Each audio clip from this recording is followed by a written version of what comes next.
Hello guys, kumusta kayo? Ngayon na ulit tayo nakaahon dito sa hulo at ilang araw ko guys na matamlay ang katawan. Ako'y hinihingal, inuubot, sinisipon.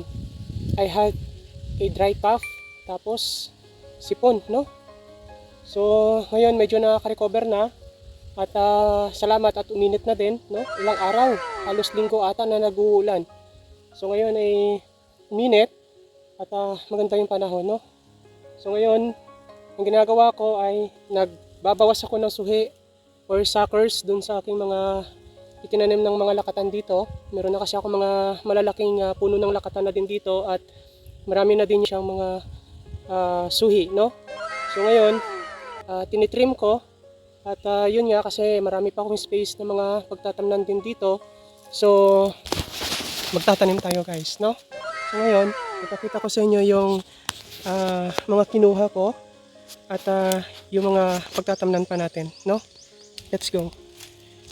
So itong area na to dito guys ay itong lupa na to, ito ay dun sa kumparing buo ni tatay, no? At ito nga yung una kong sinasaka ko dito simula nang ako magawin na ulit dito sa amin sa Mindoro sa probinsya, no? So yan o, yung mga nasa likuran kong yan yung nililinis ko, tinatamnan ko dito. Ayan. Yan, yung mga nasa taas na yan. Basta yung malinis na yan. So yan, pupunta yan doon sa dulo. Kabila na yan. Marami na ako nitanim na lakatan dyan. So ngayon, tuloy ang tanim natin ng lakatan, no? So itong area na ito dito ay malinis na. Inisprayhan ito, by the way. Ayan o. Ito, kay tatay yung area na yan. Actually, itong area na to ay kay tatay talaga to, no? Ito yung sa may gilid ng bahay niya. Ayan o, likod ng bahay niya. Ayan yung bahay niya. Yan. So, itong area na ito dito ay nilinis na. At inisprayhan nga ng herbicide. At may tanim na din ito na kalamansi guys. Itong kalamansi ay doon to sa may-ari ng lupa. So, yung kumparing buo ni tatay, no? So, yan. So, siya nag-aasikaso nitong lupa na to. Siya, sa kanya napunta. At ito nga, habang siya ay nagmimintina ng linis, sinasabayan na din ang tanim ng kalamansi. At yung mga nakaraang araw lang din, no, tinamnan din ito ng mga lansones. Ito ay kay Uncle Pupoy din yan, no? So ngayon, ang ginagawa naman namin dito, so nagtatanim ng lakatan. So mapapansin nyo dito, ayan o, tanim ko na yan, lakatan na yan. So isang diretso yan, punta doon, yung malinis na yan. Ngayon, kanina ay kumuha naman tayo ng mga suckers, no? Kanina umaga pagdating natin dito at ngayon nga ay itatanim natin siya. So itong area na ito dito guys, gaya nga nabanggit ko kay tatay itong area na ito dito at ngayon ibinigay niya sa akin at tamnan ko daw, sabayan ko na din daw ng tanim ng kung anong gusto kong itanim. So ngayon nga, since lakatan yung naisip ko, so sabayan na ng tanim ng lakatan. So ang ginagawa ko, ayan o, puno ito ng lansones, no? Kung mapapansin nyo, ito na yung tanim kong lakatan. See guys, ito na yung tanim kong lakatan, ito yung puno ng lansones. Ito yung diskarte guys, no? Kasi ang lansones is mahina sa init. So in the coming future, ang lansones lalaki ito ng lalaki at ang panahon, hindi natin hawak ang panahon, no? Minsan may napakatindi ng init, nagkakaroon ng El Nino. So, itong saging na lakatan, kaya ko tinamnan yan. At yan din yung advice nila ni tatay at ni Uncle Pupoy na tamnan nga yung puno ng lansones para tulong sa protekta sa init, no? Kung sakali na magkaroon man ng mga may init na panahon, pagdating ng panahon, no?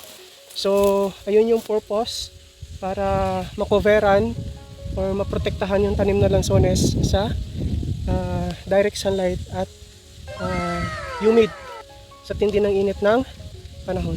So yan. At ito na nga oh, yung mga nakuha kong sucker kanina o suhi. At susundan natin yung may mga tanim na lansones dito. At doon tayo magbubutas para tamnan ng lakatan. So ito yung puno ng sumunod doon sa nakaraang tinamnan natin. So dito naman tayo magbubutas. Okay?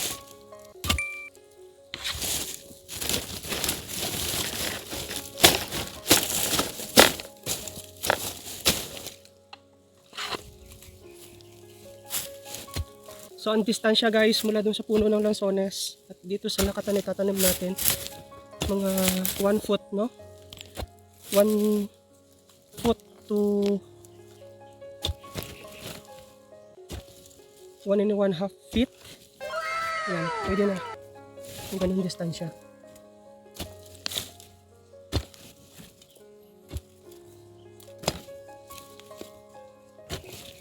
Para kapag ito nagsipagtalbusan, masunod natin ng linis at kung may mga mortality, matamnan natin, no?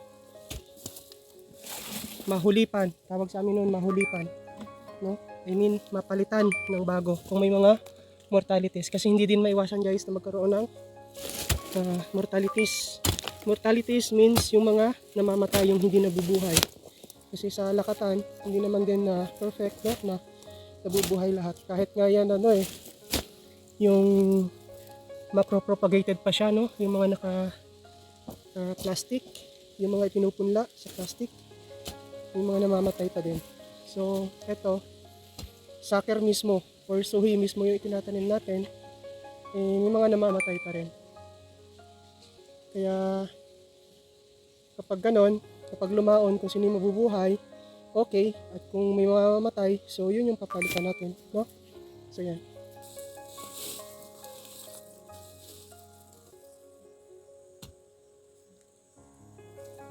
Ang lakatan guys, bago ito mamunga, ang iba kasi kapag yung sa mga farm talaga, like yung sa mga taga Davao, no? Monthly, nag-aabono talaga sila. Iba't ibang klase yan ng abono.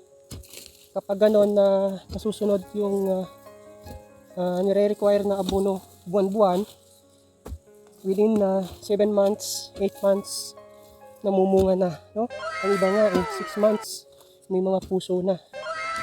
Pero dito sa akin, kasi hindi naman ako nag-a-apply ng abono, no? So dito ay sadyang matabalan talaga yung lupa. At isang beses na ako nag-aabono pala, no?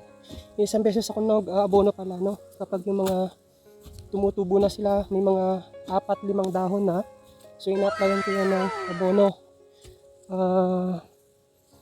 ammonium, no? Yung marka-bulaklak na ammonium. So yun yung ginagamit kong abono para pampaberde lang ng dahon at pampalago ng dahon, no? At sometimes kapag ang lakatan nakatikim ng abono ay lalong dumadami yung suhi or suckers niya, no? So yan. Kaya ito, siguro itong mga tanim ko dito, kaya ito marami siyang suhi, gawa ng nung mga 1 to 2 months pa lang siya, 1 to 2 month old, ina-applyan ko siya ng abono, no? Marka bulaklak na ammonium. So kaya siguro nagsusuhi siya ng marami, kasi marami. So ito, puno din na ng sones, tatamnan ulit natin.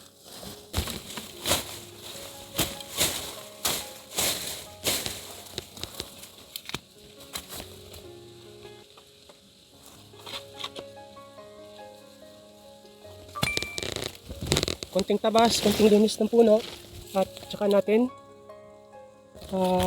bubutasan. Kapag lakatan guys, hindi naman kailangan na sobrang lalim yung pagtatanim natin, no? Mababaw lang, okay na. Kasi kapag sobrang lalim, minsan kaya din na bubulok yung bungo, yung pinakasakar ng lakatan.